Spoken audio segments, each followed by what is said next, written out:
My name is Leora Wynn, 31 years old. I clutch the gift bags tighter as I walk up the cracked concrete path to my parents' house, the warm spring air, carrying the twin scents of my father's cigarettes and my mother's potted geraniums. The porch light buzzes with a moth trapped in its halo, thudding against glass like a warning I'm pretending not to hear. I've been gone 3 months, long enough for the dust to gather on our silences, short enough for me to still think a few carefully chosen presents might bridge a canyon I can't see the bottom of. The storm door groans as I step in.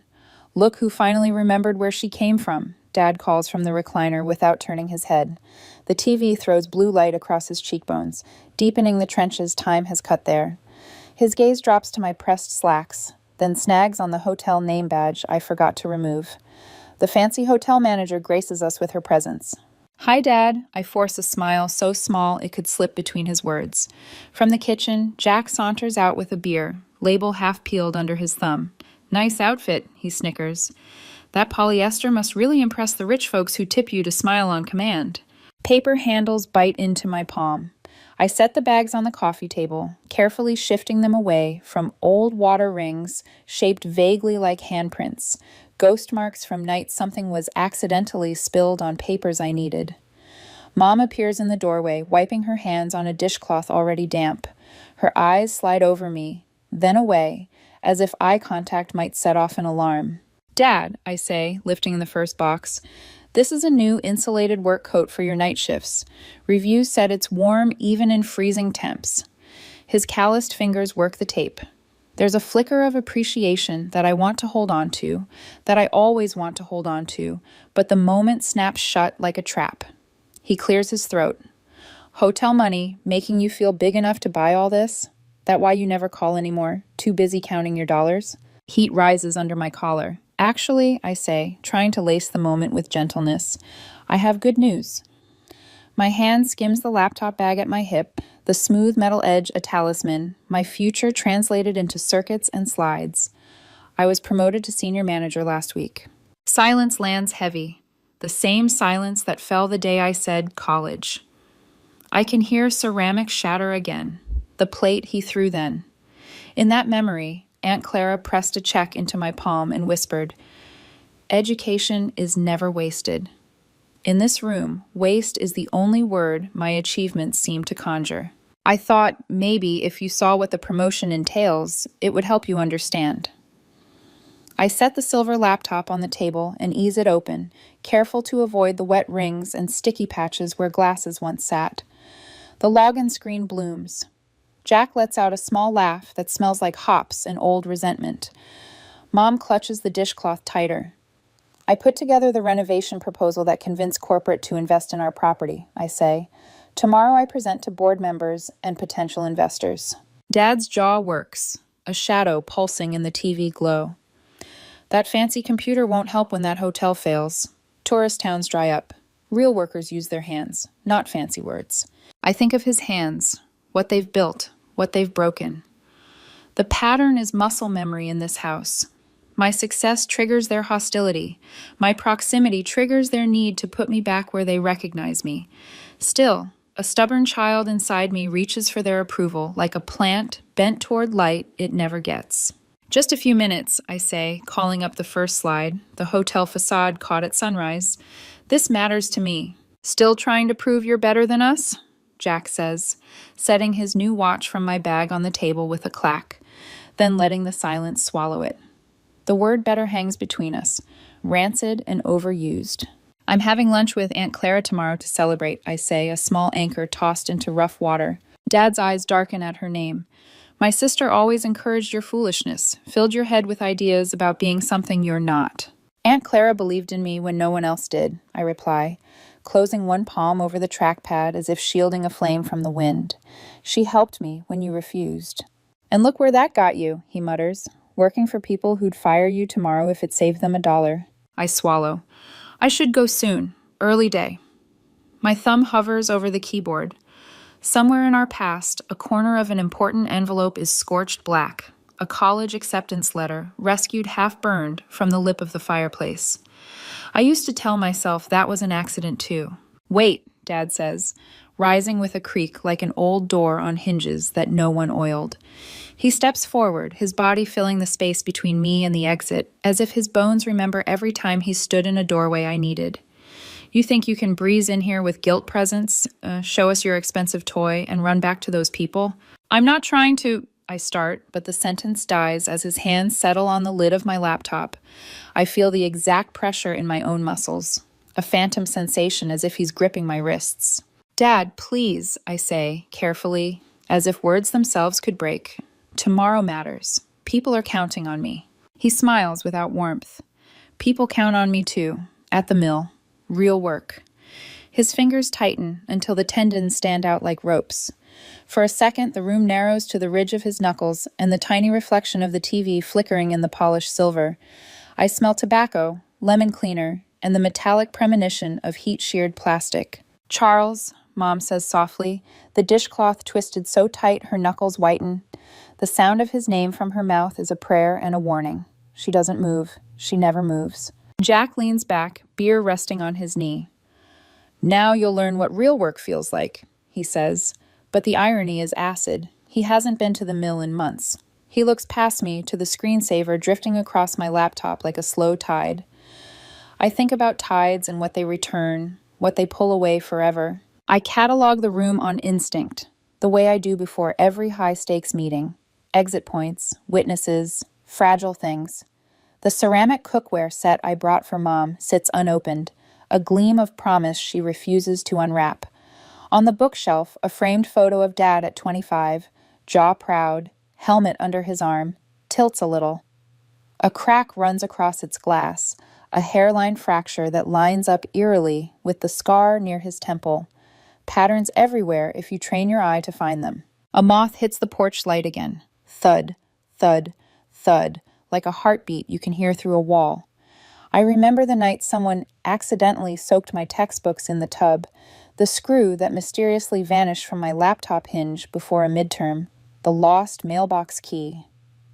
I remember putting lids on every cup in my apartment, backing up every file twice, learning to give fragile things wide berths in rooms that pretend to love you. Dad, I say, and my voice is different now, iron-cooled into shape. If you break it, I will document everything, and I will still present. This is not going to stop me. He blinks, surprised by the line I've drawn on the floor where it always looked invisible. The TV cuts to a commercial about a community job fair. The volume dips, leaving the room weirdly quiet. In the quiet, I hear another sound. The cooling tick of metal from the oven. Or maybe it's the future, shrinking and expanding inside the aluminum shell under his hands. You need to know your place, he says, each word measured like steel lengths laid end to end. His right hand slides to the hinge, the most vulnerable point, and I have a bright, precise thought. I will take pictures. I will call it. I will call Aunt Clara. I will not beg. Charles, Mom says again, softer, and when I glance at her, I catch something I've never seen in her eyes. Not pity, not malice. Fear. Not of me, not of him, but of something older than both of us, a pattern with its own gravity. She presses the dishcloth to her mouth. The TV blue makes her look underwater. Jack's beer tips, a lazy tilt, one drop sliding toward the rim, bloating at the edge like a decision about to fall. I breathe in through my nose, count to 4, breathe out to 6, the way my therapist taught hotel staff during crisis drills. The laptop screensaver shifts again. A single white square crossing a black field. For a heartbeat, it looks like a lifeboat on an ocean at night. Leora, Dad says, savoring my name like he owns it. Enough fairy tales. His shoulders square. The moth hits the light. The dishcloth squeaks under Mom's grip. Somewhere outside, a car passes, bass thudding like a second heart in the street. My own pulse steadies into a cold drum. His muscles tense.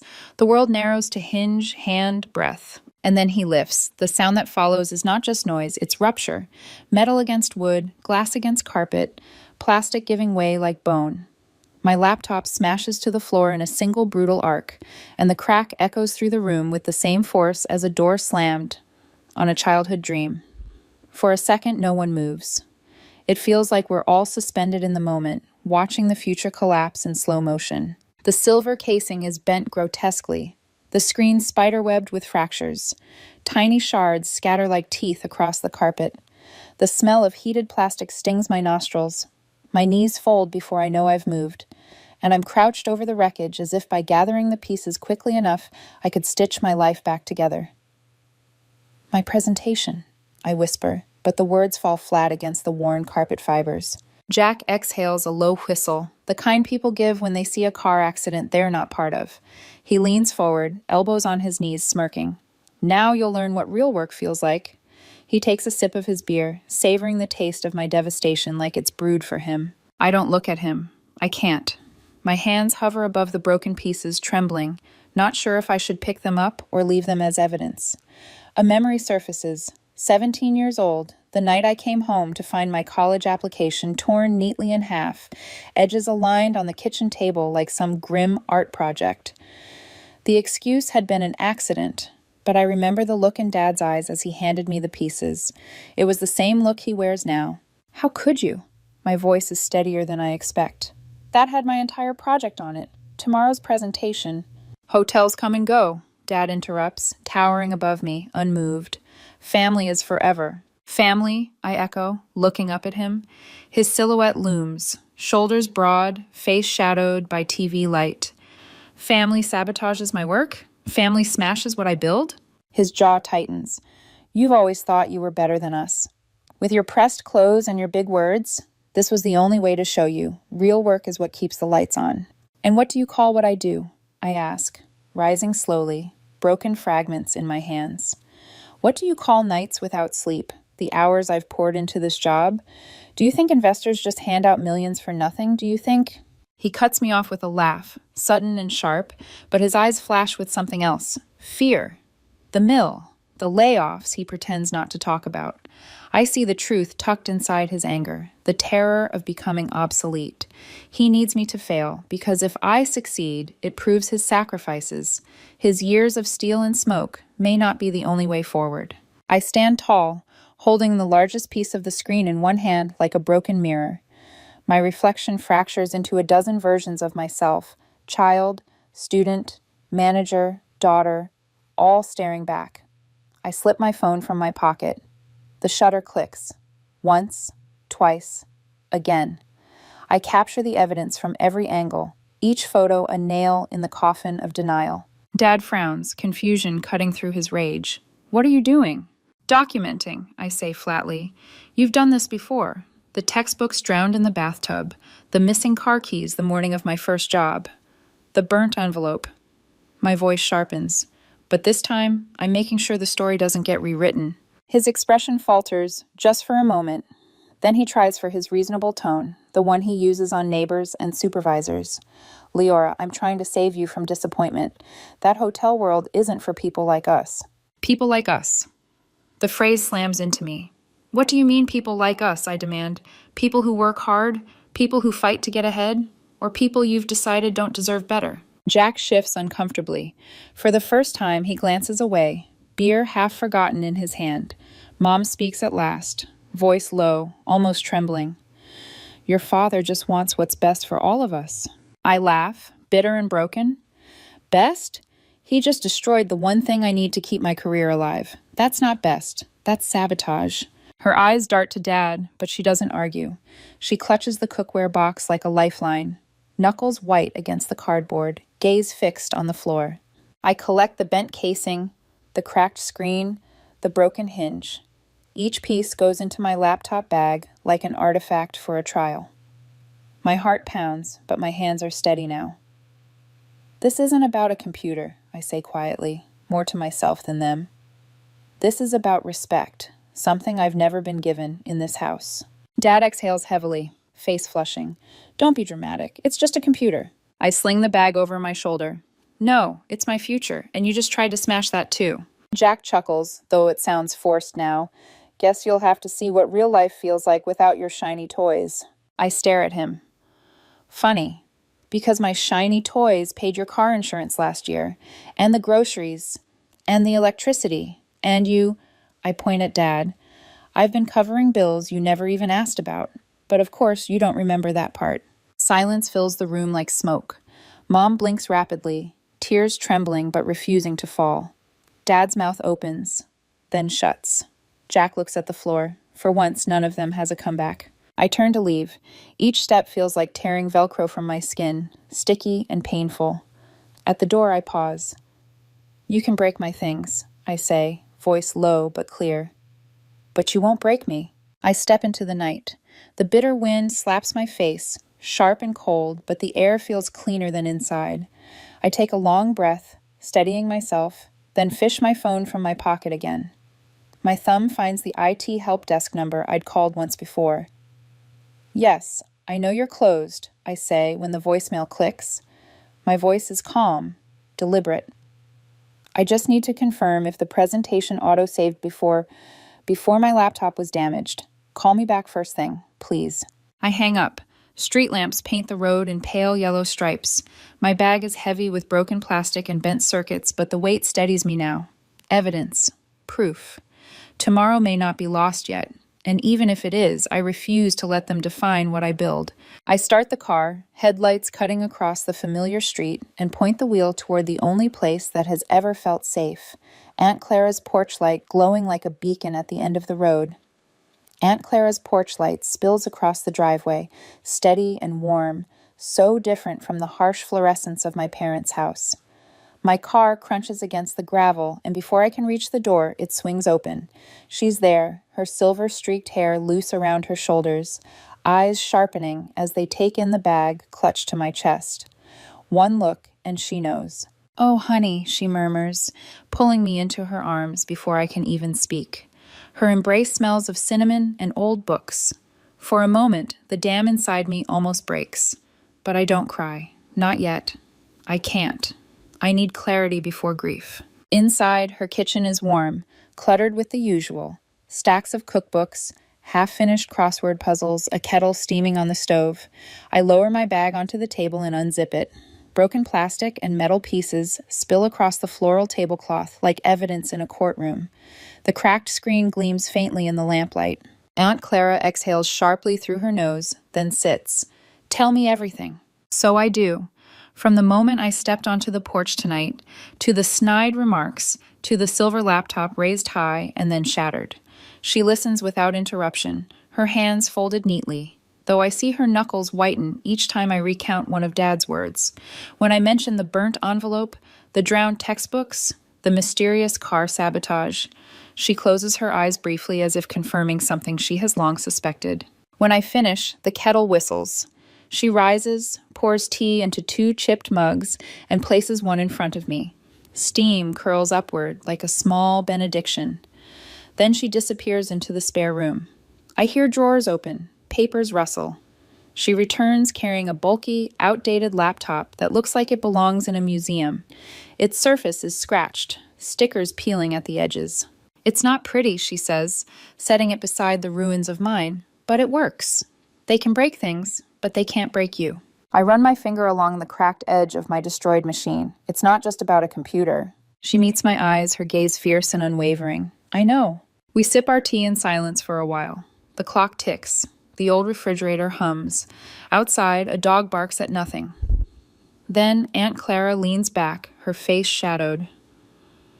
"Your father did the same thing to me once, when I was 18. I had a camera, borrowed from the school, for my photography scholarship portfolio. Week before it was due, he accidentally dropped it, shattered the lens." My stomach knots. "You never told me that." "Some stories are harder to share," she says simply. "Your mother has one too. She wanted nursing school. He tore up her application the night before the deadline." I feel my breath catch. She never said. "She wouldn't," Aunt Clara replies.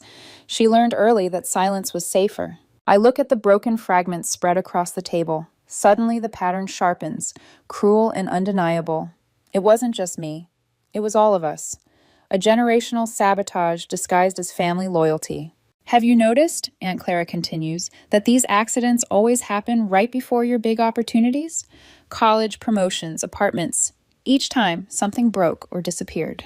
The realization lands like a stone. I whisper, "How did I not see it before?" She reaches into her sweater pocket and pulls out a small leather-bound notebook. "Your mother gave me this last Christmas. Said she didn't know what to do with it." I flip it open. Inside are pages of her neat handwriting. Dates, job titles, salaries, milestones. A secret record of my career, kept quietly, hidden from Dad. I trace my finger down the lines. She's been keeping track. I think part of her is proud, Aunt Clara says. She just can't show it. A strange mix of sorrow and clarity settles in me. They can break my possessions, but they can't erase my achievements. They can twist the story, but the truth exists. In files, in records, in me. Let's see what we can salvage, Aunt Clara says briskly, pushing the old laptop toward me. The machine groans to life, its fan whirring loud in the quiet room. The screen glows blue, illuminating both of us. I type in shaky keystrokes, praying. With a breath held too long, I log into the company drive, and then the folders bloom open. It's here, I breathe.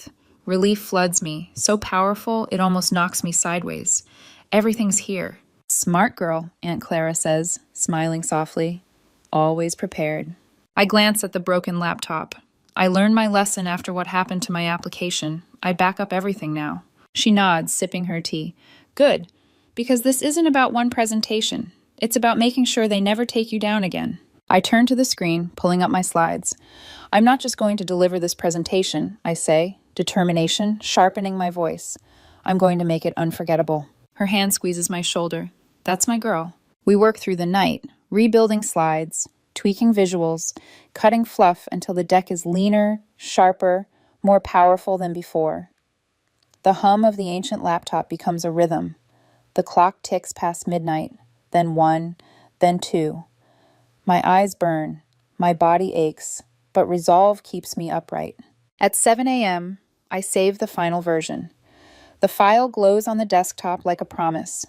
I close my eyes for 20 minutes of rest, forehead pressed to folded arms, and dream of broken glass turning into stained glass windows. When I wake, sunlight slices across the table. My heart hammers as I tuck the ancient laptop into my bag.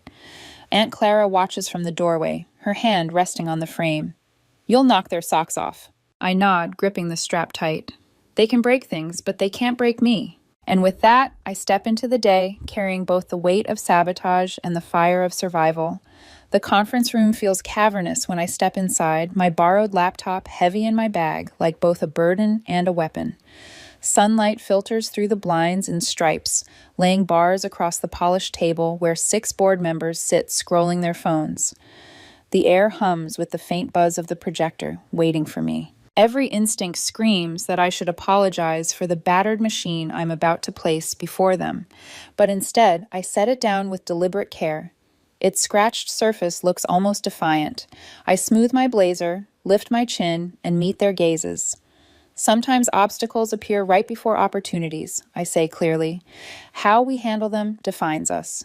The words come out steady, as if my voice has trained itself to be unshakable. I plug in the cords Aunt Clara dug out of her attic drawer, praying they still work. For a heartbeat, the screen stays black and my stomach clenches. Then, mercifully, the first slide appears, crisp and professional, despite the humble machine that carries it. This hotel stands at a crossroads, I begin, clicking forward. We can treat budget constraints as limitations, or as invitations to innovate. The room shifts almost immediately. Brows lift, eyes sharpen, skepticism loosens into curiosity. I guide them through each slide. Renovation proposals that trade uniformity for uniqueness, cost-cutting, reframed as character building. The old laptop hums like a second heartbeat. My pulse steadies with each word. Every point I make feels like a stone placed into a wall I'm building, one they can't knock down. Midway through, a cable flickers loose and the screen goes black. A collective inhale hisses around the table. I don't flinch. Calmly, I crouch, reconnect the cord, and rise with a small smile. Adaptability is key, I say. The board chuckles lightly, tension broken. I carry on. For 20 minutes, I stand at the head of the table and rewrite the story of our hotel. I frame it not as a failing relic, but as a survivor with character. I speak not just of numbers, but of vision. I show them why this investment isn't just safe, it's necessary. When I finish, silence falls. The director closes his leather portfolio with a sharp snap. He leans back, considering. I've been undecided about increasing departmental budgets, he says slowly. Not anymore. Your team gets the first allocation. Applause doesn't erupt. This isn't that kind of crowd. But the nods, the murmurs, the approving glances carry more weight than thunder. My chest tightens, not with fear this time, but with something dangerously close to pride. My phone vibrates in my pocket. A cascade of texts lights up the screen, my parents' numbers flashing again and again. I press the side button, silencing it without looking. I've learned that not every call deserves an answer. As the board files out, Regina from accounting lingers. I don't know how you stayed so calm with that relic, she says, nodding at the laptop. I'd have been shaking. I smile, and for the first time it reaches my eyes. It's just a tool. The ideas are what matter. In the lobby afterward, staff cluster in quiet knots. Word of the board's approval has spread faster than wildfire. The front desk manager gives me a thumbs up. The maintenance supervisor, who rarely speaks to anyone, nods solemnly. Their recognition, subtle but sincere, feels like sunlight on skin I didn't realize had been kept in shadow. The hotel director catches up to me near the elevators. Impressive work, Leora, especially under those circumstances. His gaze flicks to the scuffed laptop bag slung at my side. If you need an advance on your bonus for a new computer, say the word. We invest in people who invest in themselves. His words lodge deep. Invest in people who invest in themselves. They echo with weight, like foreshadowing written in stone. Before I can reply, I spot Aunt Clara waiting near the entrance, clutching a bouquet of daisies. Her eyes brighten when she sees me. Knew you'd knock their socks off, she says, wrapping me in a hug that smells of lemon soap and determination. Over her shoulder, I glimpse my colleagues watching, their expressions softened by something that looks like respect. And in that moment, I realize something. I don't need my parents' approval. Here, in this space I've built with sleepless nights and stubborn resolve, I am already seen. But as I leave with Aunt Clara, bouquet in hand, my phone buzzes again, relentless. The screen shows my father's name. The texts pile up. Where is the money? We need to talk. Your family needs you. I don't open them, not yet. But in the pit of my stomach, I know this victory has lit a fuse. They won't stop here, and the next battle will not be fought quietly. For now, I breathe in sunlight, clutch the daisies, and allow myself a single moment of peace. Tomorrow, the storm will break. The conference room feels cavernous when I step inside, my borrowed laptop heavy in my bag, like both a burden and a weapon. Sunlight filters through the blinds and stripes, laying bars across the polished table where 6 board members sit scrolling their phones. The air hums with the faint buzz of the projector, waiting for me. Every instinct screams that I should apologize for the battered machine I'm about to place before them, but instead I set it down with deliberate care. Its scratched surface looks almost defiant. I smooth my blazer, lift my chin, and meet their gazes. Sometimes obstacles appear right before opportunities, I say clearly. How we handle them defines us. The words come out steady, as if my voice has trained itself to be unshakable. I plug in the cords Aunt Clara dug out of her attic drawer, praying they still work. For a heartbeat, the screen stays black and my stomach clenches.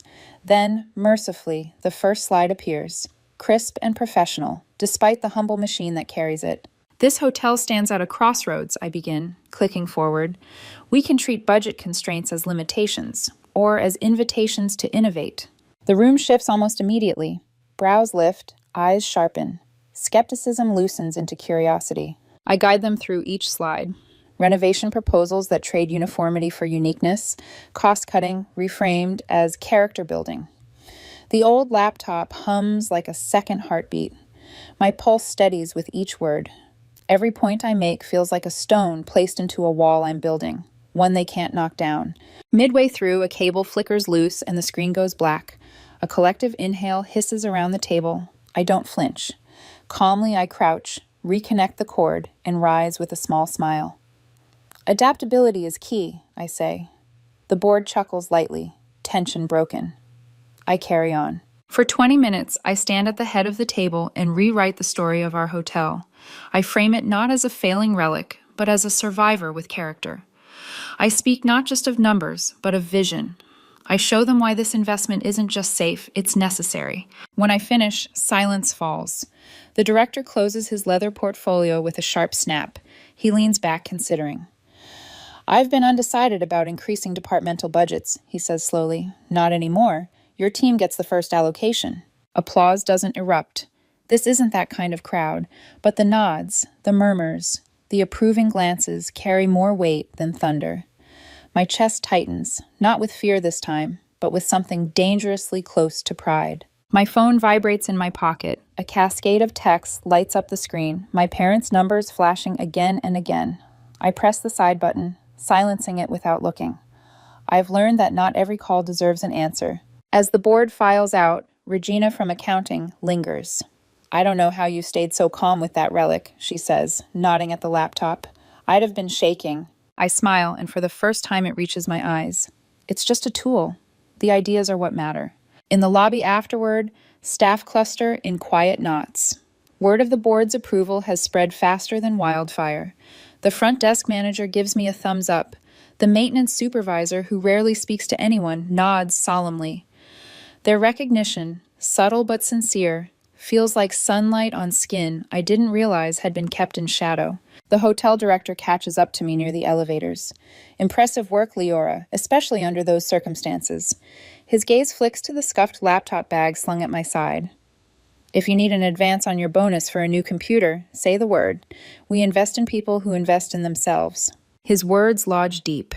Invest in people who invest in themselves. They echo with weight, like foreshadowing written in stone. Before I can reply, I spot Aunt Clara waiting near the entrance, clutching a bouquet of daisies.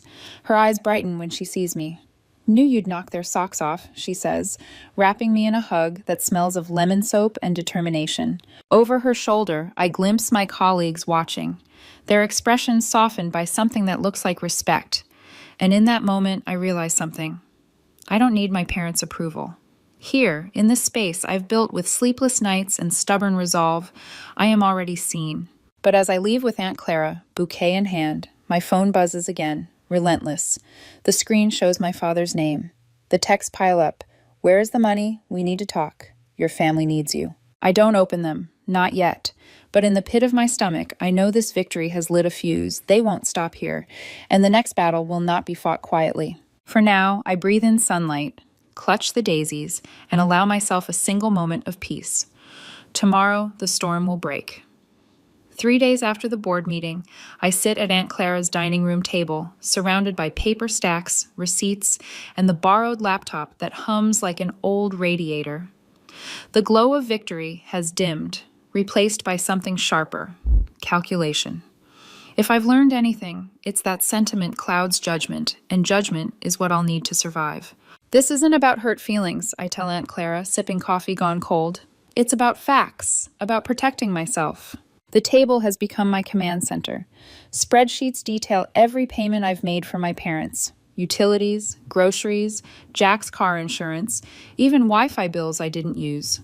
Line after line, dollar after dollar, years of support quietly funneled from my paychecks into their household. I tap my pen against the wood, marking columns with clinical precision. Which of these ties are worth preserving? I murmur. Which need severing? Clara leans over, glasses perched on her nose. You've been paying their bills since your first promotion, and they've been tearing you down just as long. I nod, shoulders squaring. This isn't a family crisis, it's a business restructuring. You assess damage, create a plan, rebuild stronger. I cross-reference bank statements, highlight totals, and create folders labeled household contributions, sabotage evidence, emergency contacts. Each row on the spreadsheet is a nail in the coffin of denial. You've carried them for years, Clara says gently. It's time they stand on their own feet. I'm not cutting them off out of spite, I reply, though my throat tightens. I'm doing it because they've proven they'll sabotage me to keep me under their control. She sets down her coffee. Your father did the same to your mother, you know. Tore up her nursing school application. She never told you, but I remember. The words hit like a punch. I jot it down in my notes. Pattern extends beyond me. My pen digs so hard the paper nearly tears. By evening, I've drawn up lists. New apartment applications, credit monitoring services, updated payroll forms to redirect deposits. Every detail matters. If they want to attack, they won't find weak spots anymore. Clara watches me check off another box. You're treating this like one of your hotel renovation projects. It's essentially the same thing, I answer, voice clipped. Assess the damage, fix the structure, build boundaries they can't cross. I pause when my phone buzzes on the table. Caller ID. Mom. My chest tightens. Against better judgment, I swipe to answer. Lyora? Her voice trembles. The power company called. They said you canceled the automatic payments. We'll lose electricity tomorrow. I keep my tone even. Yes, I canceled them. A shaky breath, then sniffles. Why are you doing this to us? Your father's been so upset. He told everyone you've abandoned us. Cousin Vicky called to ask how she could help. I press my palm to my forehead. That's not what happened, Mom. He says you care more about your job than your family, that we sacrificed everything for your education, and now you're turning your back on us. Her voice breaks perfectly, like a performance rehearsed in front of the mirror. The realization cuts deep. They're rewriting the story, not just to themselves, but to the entire family. In their version, I'm the villain, the selfish daughter, the betrayer. I hang up before the pressure in my chest explodes into something sharp. My reflection in the dark laptop screen stares back, eyes hollow but resolute. It's not enough to protect myself, I whisper. I have to protect the truth. I open a blank email. Subject line, what actually happened. Clara returns with a plate of toast, setting it silently beside me. She peers over my shoulder as my fingers fly, documenting every incident. The drowned textbooks, the burned envelope, the smashed laptop, the bills I've paid year after year. Dates, numbers, details, evidence. You've done everything you can to be fair, she says softly, hand resting on my back. But sometimes the hardest part isn't standing up for yourself. It's standing up to the stories others tell about you. I keep typing, heart steady now, words spilling like water through a broken dam. For the first time, the record will exist outside of their control. Night settles heavy around the house. The clock ticks past midnight. My email draft glows on the screen, a manifesto of survival. I don't send it yet. Tomorrow I'll polish it. Tomorrow I'll decide. For now, I shut the lid of the ancient laptop. The screen fades, leaving me in quiet shadows. I breathe in, exhale slow. I'm ready, I tell Clara as she collects the dishes. I've changed my accounts, secured my home, documented everything. I'm ready to face them on my terms, not theirs. She looks at me, pride flickering in her tired eyes. Then that's exactly what you'll do. And for the first time, I believe her. The hotel lobby is polished marble and calm efficiency until the glass doors slide open and I see them. My father first, hat in hand, the good one he saves for funerals and loan offices. My mother in her pale blue church dress, the one that makes her seem smaller, more fragile than she is. Jack follows, uncomfortable in a stiff button-down, eyes darting like he's half a step behind a plan he doesn't fully understand. My stomach drops. Every instinct screams retreat, but I stand frozen between the potted palms flanking the reception area. Dad's voice booms, carrying across the lobby. There she is, our hotel manager daughter. The words sound wrong, proud instead of mocking, and the falseness makes my skin crawl. Guests glance over. Marcus at the front desk raises an eyebrow. A couple near the brochure stand, leans in to eavesdrop. My professional world, my sanctuary, is suddenly a stage, and my family has written themselves into the script. Lyora, honey. Mom steps forward, arms outstretched, voice pitched to Carrie. We've been trying to reach you. I force my face into the neutral calm. I'm in the middle of my shift. Did you need something urgent? Dad sweeps an arm around Mom's shoulders, smiling at the small audience. Is that any way to greet your folks? We just wanted to invite you to Thanksgiving. The whole family's coming. Uncle Jim, Aunt Denise, even the cousins from Buffalo. It's a trap. If I refuse here, I'll look cold. If I accept, I surrender the boundaries I've fought for. And then, as if the script wasn't already poisoned, I hear my director's voice. Mr. Miller. Daniel approaches, hand extended. I recognize you from photos in Leora's office. Wonderful to finally meet you. My father's transformation is instant. Shoulders back, handshake firm, smile smooth. The pleasure's all mine. Just wanted to see where my daughter works her magic. I want the floor to open. Daniel beams, unaware of the power play unfolding. Casey's been instrumental in our renovations. The board was impressed. That's our girl, Mom chimes, voice trembling, eyes glistening with perfectly timed tears. Always the smart one.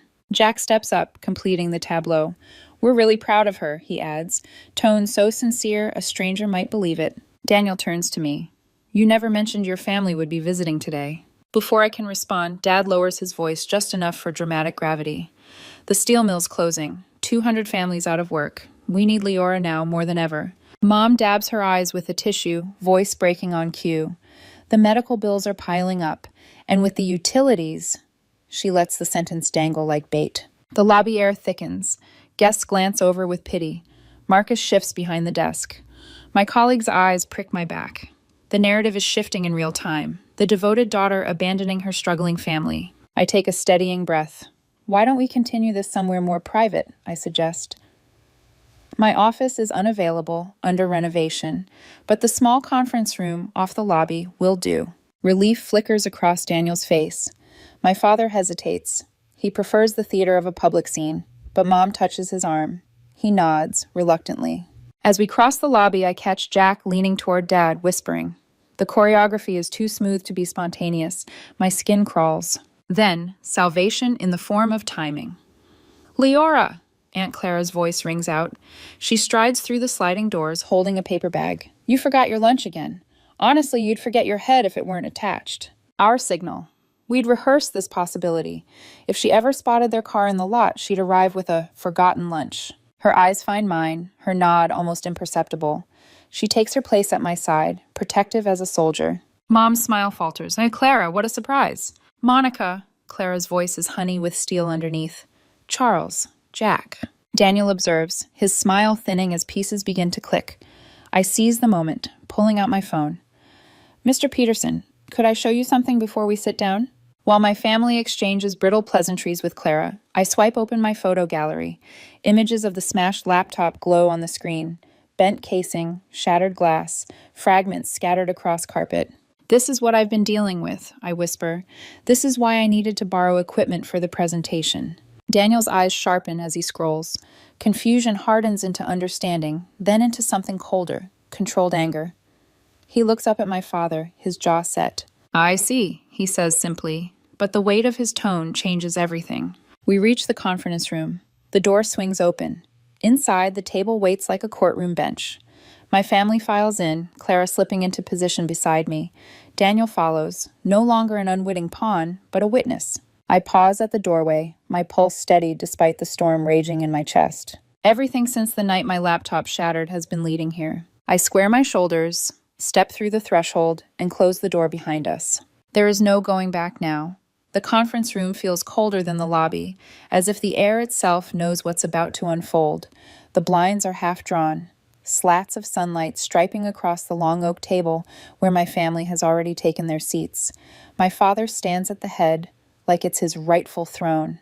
Jack leans against the window, arms crossed, gaze fixed on anything but me. Mom sits with her purse in her lap, fingers twisting the strap as though rehearsing grief. Daniel, my director, settles into a chair near the end. He folds his hands, expression unreadable, but I see the way his eyes flick between me and the photos he just saw on my phone. Clara slides into the chair beside mine, her hand brushing mine under the table, steadying me. We're just worried about Leora, Dad begins, his voice pitched in that careful register he uses for church potlucks and union meetings. The mill's shutting down after 40 years. Family's left with nothing. At times like these, family needs to stick together. He says it with paternal concern, but I can hear the iron underneath. It's not a plea, it's a demand. Daniel nods politely, though his gaze keeps darting back to me. I understand the concern, he says, but I'm confused why this required interrupting work hours. My father leans forward, elbows on the table, palms spread like a man laying out a blueprint. Our daughter has stopped answering our calls. She's even canceled our utilities without warning. We're worried she's under too much pressure with this new promotion. The words are rehearsed, smooth, a performance honed over decades of controlling the narrative. A month ago, I might have withered under it, rushing to explain, to soothe, but not today. Daniel tilts his head. Perhaps we should hear from Leora. All eyes turn to me. My throat tightens, but Clara's hand finds mine, squeezes once. I straighten my spine, reach for the folder in front of me, and open it with deliberate care. These, I begin, sliding the first set of papers across the table, are photos of my laptop, smashed, the night before a critical presentation. The glossy images pass under fluorescent light, The shattered screen, the twisted casing, shards littering the carpet. My father's jaw clenches, but he says nothing. It wasn't the first time, I continue, voice steady, louder now. When I got my college acceptance letter, my textbooks disappeared. When I earned my first management role, my car mysteriously broke down the morning of my first day. Always, always, right before an opportunity. Jack shifts uncomfortably by the window. Mom stares at her hands, knuckles white against the purse strap. You're exaggerating, Dad snaps, heat rising. I'm not finished. My voice cuts through his, firm, practiced. For the past 8 years, I've been paying the utilities at their house. I've provided groceries, insurance, support, while at the same time, I tap the photos of the wreckage. This is what I've received in return. Daniel leans forward, eyebrows lifting as I slide the next document. Spreadsheets cataloging every payment I've made, line by meticulous line. This is substantial, he murmurs. Clara clears her throat softly. Charles, she says, voice steady but edged. You did the same thing to me. Broke my camera before my photography scholarship. And to Monica when she wanted nursing school. Now to Leora. Dad's jaw tightens, color rising in his cheeks. That's family business. Yes, I say, voice cold, and I'm making sure it stays exactly there, in the family, by documenting everything, so no one can rewrite what happened. Silence swells. Jack finally turns from the window, his face pale, as if he never believed it would come to this. Proof, exposure, consequence. Mom's eyes meet mine for the first time. Her lips tremble, and tears slide down her cheeks. Not the stage kind from the lobby, but raw, unplanned. She whispers, I'm sorry. Barely audible, maybe only to me. Daniel clears his throat. Mr. Miller, are you aware that destroying someone else's property is a crime? We could pursue charges for the laptop incident alone. My father's face drains. He opens his mouth, searching for footing. That's not necessary. Leora misunderstood. No, I cut in, calm and clear. I understood perfectly. You've spent years making sure I failed so you wouldn't have to face your own fears about the world changing. You needed me to fail alongside you so you wouldn't feel left behind. That isn't love. That's control. Daniel straightens, his decision evident in the steel of his posture. This behavior is unacceptable. Any further interference here will result in removal by security. The mask slips. My father's face hardens, fury burning through the thin veneer of reason. His fists clench on the table. For one terrifying second, I think he might flip it. But then he exhales sharply, nostrils flaring, and forces himself still. Jack stares at the carpet, shoulders tense. For the first time, he looks less like an accomplice and more like a child who's seen the ground shift beneath him. My mother swallows hard, tears dripping onto her lap. We need you, Leora, she whispers, voice cracking. The mill is gone. We can't. I know, I say quietly. But needing me doesn't give you the right to destroy what I've built. Daniel stands, signaling the meeting is over. That's enough. Please leave the premises. My father pushes back his chair, movements rigid. Jack follows reluctantly. My mother lingers, eyes on me, as though she wants to say more, but can't. Finally, she rises too. As they head for the door, I find my voice one last time. I'll always be your daughter, but I will not be your victim. When you're ready to respect me, we can talk. Not before. The door closes behind them with a dull click. Clara squeezes my hand. Her eyes glisten. You stood up in a way I never could. Daniel gathers the documents, face stern but respectful. Those who tear others down reveal more about themselves than their targets, he says. Your work here shows me exactly who you are, Leora. This just confirms it. The weight in the room shifts. Lighter. Freer. For the first time since childhood, I feel the gravity in this family dynamic tilt. Not in their favor, in mine. Clara leans close. Are you okay? I take a breath, feel the echo of my heartbeat settle into something calm, certain. The bridge behind me may be burning, I say softly, but ahead, there's freedom without guilt. For the first time in years, I think I will be. 3 weeks have passed since the conference room confrontation, yet some mornings I still wake expecting to find myself back in that old house, suffocating under ceilings that sag with unspoken rules. But I'm not there anymore. The air in my new apartment is quiet, untouched, mine. On my desk sits a certificate embossed in gold, Employee of the Quarter. My director slid it across her polished desk with a smile that felt different than any I'd seen from my parents. The board was particularly impressed with how you handled everything, she told me. Not many people could deliver a flawless presentation after a family crisis, let alone manage the confrontation with such composure. Her words lingered long after I left her office. Before, I would have deflected, minimized, pretended it wasn't a big deal. Now I let the recognition land. I let it root. At Aunt Clara's, we've begun a ritual. Every Tuesday evening, we sit on her porch with sweating glasses of lemonade, rocking in creaky chairs while the sun sinks behind her azaleas. It's the kind of ordinary peace I used to envy in other families. Last week I told her I'd scheduled my first therapy session, thanks to her gentle nudging. She smiled, pride glowing in the lines around her eyes. Good, she said.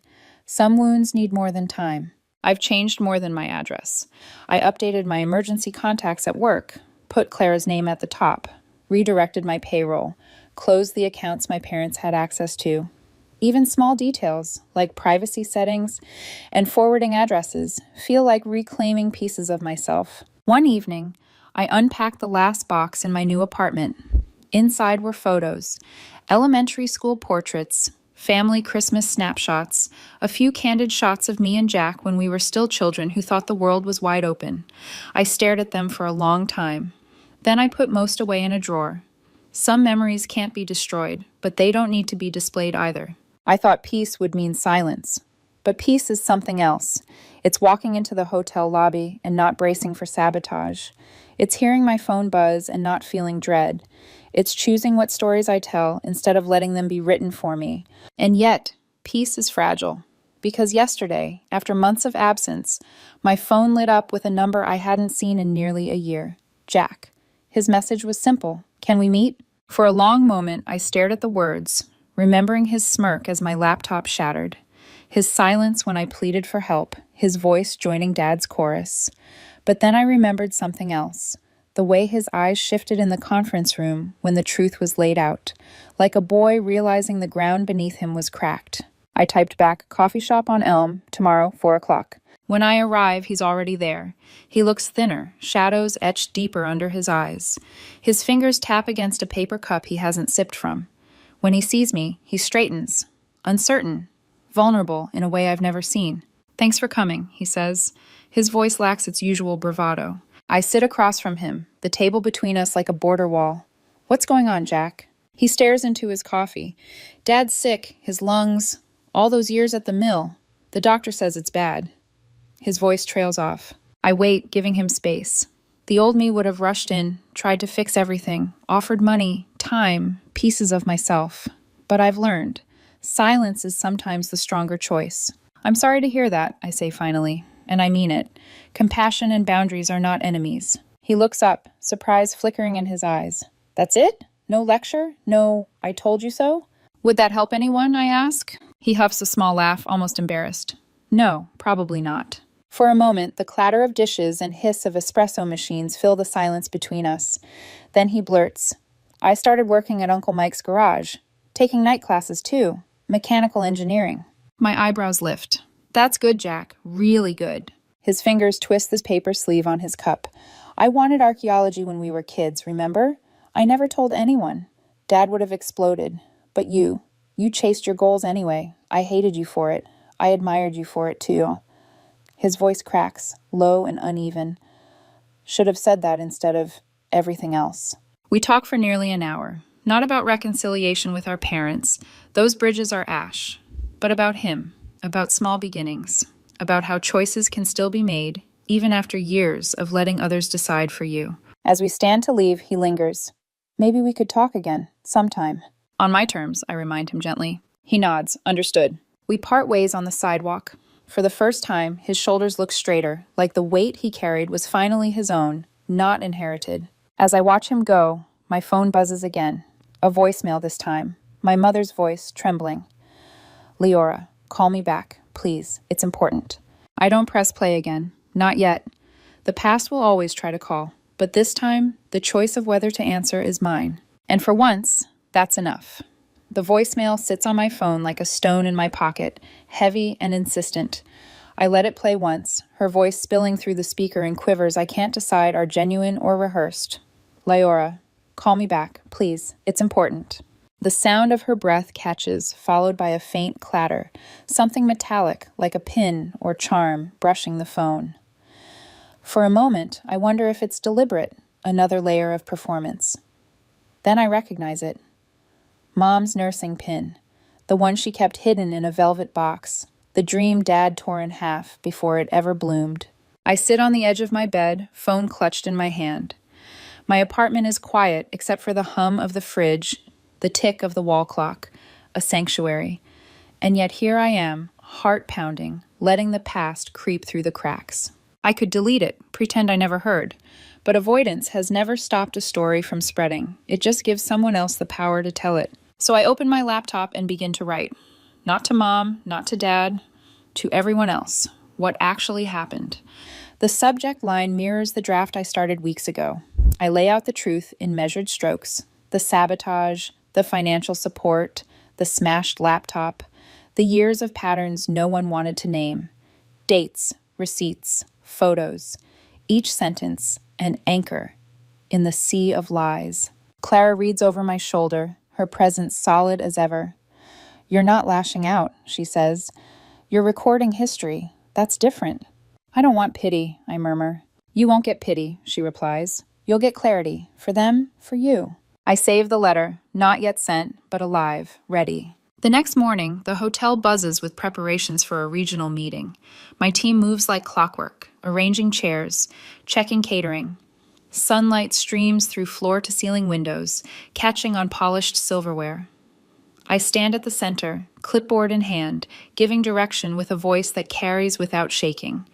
This is my world now, organized, respected, mine. Still, the voicemail echoes in the back of my mind. Forgiveness versus protection. Chains versus choices. That evening, Clara meets me on her porch. We sip lemonade in companionable silence until she asks the question hanging in the air. Will you call her back? I watch the sun dip low, painting the horizon gold. I don't know, I admit. Part of me wants to. Part of me knows it could pull me right back under. Clara nods. Then you wait. You decide when, not them. Days pass. The voicemail remains. I replay it twice more, listening not to her words, but to the spaces between. The tremor in her voice isn't staged, it's fear. Fear of losing me. Fear of being left behind in a story where I finally walk forward without her. On the day of the regional meeting, I stand at the front of the hotel ballroom. Lights rising. My team poised behind me. The room is full, faces expectant. Clara slips quietly into the back row, her presence a shield. I breathe in, steady and sure. Family, I begin, isn't just where we come from. It's what we build. It's who we choose. It's the ones who stand beside us when the rest try to break us. The words hang in the air, heavier than any slide on the screen. My truth, spoken aloud, no longer caged. Later, as the applause fades and my team disperses, I glance at my phone one last time. The voicemail notification still glows. My thumb hovers. Not today, not yet. Because the power isn't in whether I answer. It's in knowing that now, for the first time in my life, the choice belongs to me. And that changes everything. My name is Leora Wynn, 31 years old. 8 months have passed since the night my laptop shattered on my parents' carpet, and yet the sound of it still echoes sometimes in dreams. Only now, when I wake, there's no panic. Just a quiet recognition that what once broke me became the fault line where I rebuilt. The hotel's largest ballroom glows with morning light. My team arranges chairs in neat arcs, setting out welcome packets for tomorrow's regional meeting. I walk among them, clipboard in hand, but my voice carries with an ease I once only faked. Maria, confirm catering includes the vegetarian options. Andre, double-check the AV equipment. We can't risk a glitch. Already handled, Miss Wynn, Maria answers with a smile. Packets are lined up too. I nod. The rhythm feels natural now. Leadership no longer tastes like fear. It tastes like clarity. After work, I drive to the community center where I volunteer weekends. Teaching financial literacy began as a way to fill empty evenings, but it's become something more.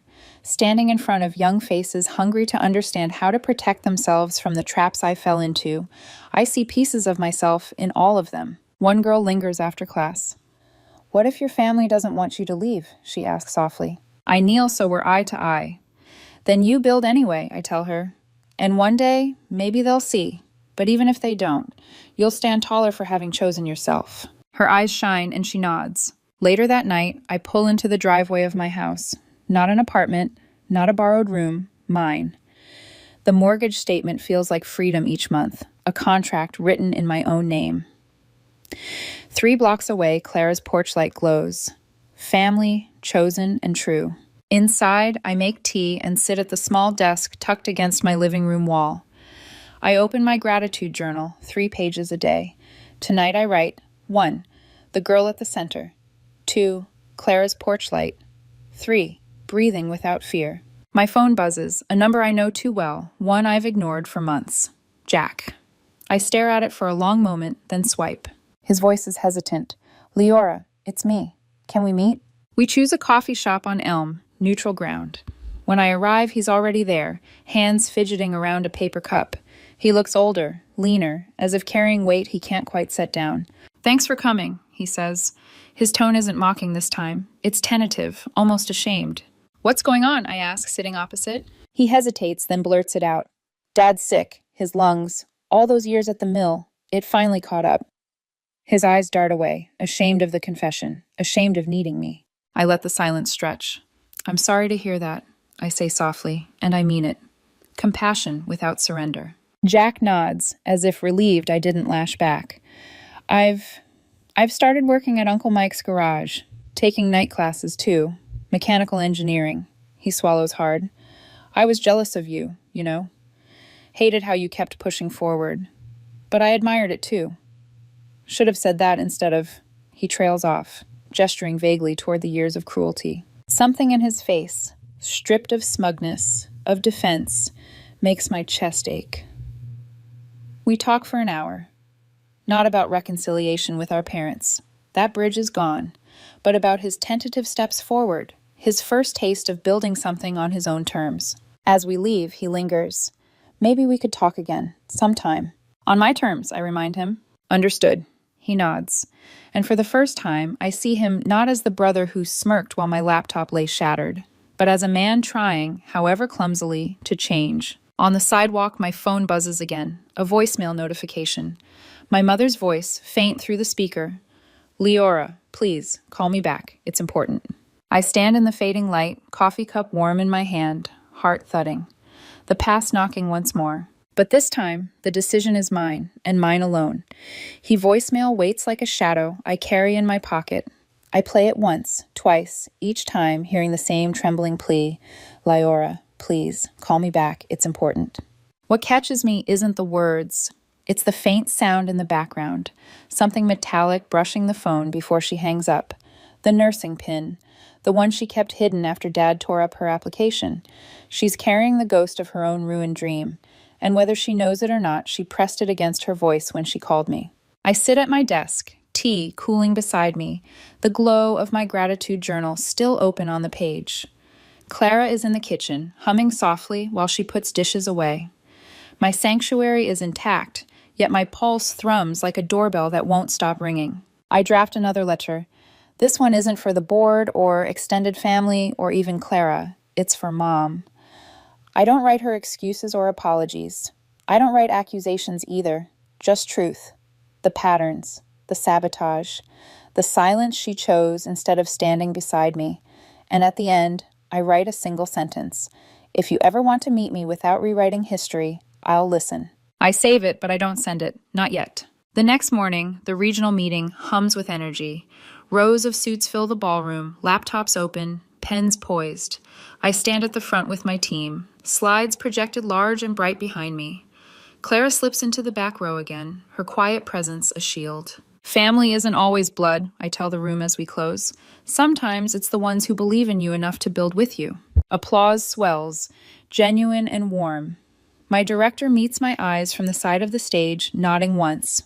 Respect, earned not by accident, but by fire. Afterward, in the hotel corridor, I lean against the cool wall, breath finally releasing. Clara joins me, her arm brushing mine. You carried yourself like a leader today, she says. I felt it, I admit, not like pretending, like it was mine. That night, at home, I pour myself a glass of water and sit in silence. My phone glows on the counter. Mom's voicemail still marked unheard, even though I've memorized it. Jack's words from the cafe echo too. Admiration twisted into resentment. Now untangled, fragile as a sapling pushing through concrete. I realize something. Forgiveness isn't a door I owe anyone. It's a door I can build, lock, or leave ajar, depending on what keeps me safe. I look around my apartment. My furniture is sparse but chosen. My bills are mine alone. My career stands stronger than it did before the smash. Clara's porch light glows across the street. The story that once defined me is no longer theirs to tell. I pick up my phone, thumb hovering over Mom's voicemail. Then I set it back down. Not tonight. Maybe not ever. The choice isn't urgent anymore because for the first time in my life, the power of when or if I answer belongs to me. And that changes everything.